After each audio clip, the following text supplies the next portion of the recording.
శ్రేయోభిలాషి సేవా ట్రస్ట్ నవయుగానికి నాంది. ఊరి నుంచి చాలా తీసుకున్నాం, ఇచ్చేద్దాం. పుట్టిన నేలకు శ్రేయోభిలాషిగా ఉండిపోదాం.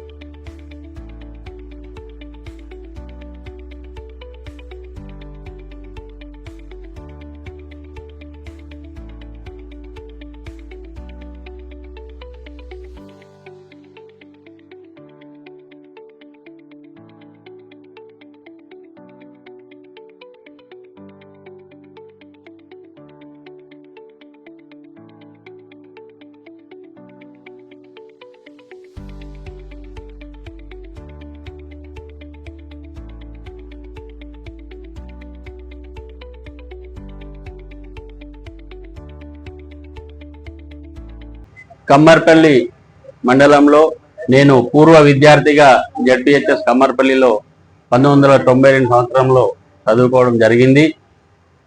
మేము శ్రేయోభిలాషి సేవా ట్రస్ట్ స్థాపించి హైదరాబాద్ హెడ్ క్వార్టర్గా శ్రేయోభిలాషి సేవా ట్రస్ట్ ఆధ్వర్యంలో విజన్ 7లో భాగంగా vision 2 sports meet last month conduct చేయడం జరిగింది.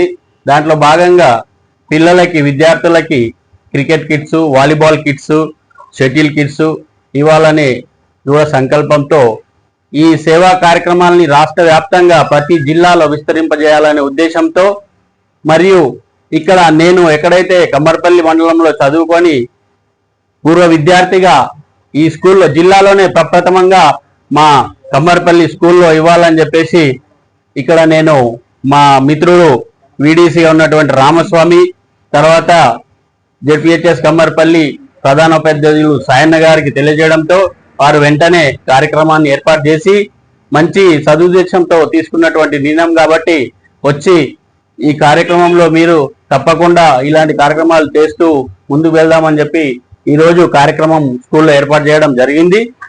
ఈ కార్యక్రమానికి నా మిత్రులు, నా తోటి మిత్రులు 10th క్లాస్మేట్స్ వినోద్ గౌడ్ మరియు సుంకరి మురళి మరియు అట్లాగే రవీందర్ గౌడ్ మరియు రాజేశ్వర్ వీళ్ళంతా వచ్చి ఈ కార్యక్రమాన్ని విజయవంతం చేశారు.